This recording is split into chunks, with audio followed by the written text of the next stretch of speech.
नमस्कार, मी स्नेहल। आज आपण शेवग्याच्या शेंगाची झणझणीत भाजी कशी बनवायची ते पाहणार आहे। त्यासाठी इथे मी 2 ग्लास पाणी गरम करून घेतलं आहे। त्यात शेंगा उकळून घ्यायचे आहे। 5 ते 7 मिनिटं शेंगा आपल्याला चांगल्या उकळून घ्यायच्या आहे। तुम्हाला जर शेंगा उकळून घेतलेल्या आवडत नसेल तर नाही घेतल्या तरी काही हरकत नाही।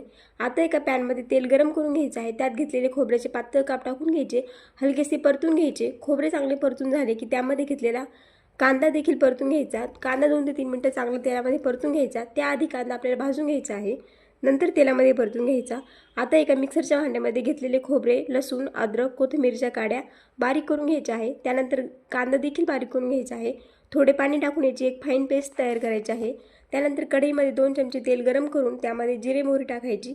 जिरे मोहरी चांगले फुलू द्यायचे। जिरे मोहरी चांगले फुलले की त्यामध्ये घेतलेले वाटण देखील तेलामध्ये चांगलं परतून घ्यायचं आहे। त्यामध्ये अर्धा चमचा हळद, एक छोटा चमचा लाल तिखट, एक मोठा चमचा घरातील ठेवलेला काळा मसाला टाकून घ्यायचा। चांगले परतून घ्यायचं। चवीनुसार मीठ टाकायचं। मसाल्याला तेल सुटेपर्यंत आपल्याला हे चांगलं परतून घ्यायचं आहे।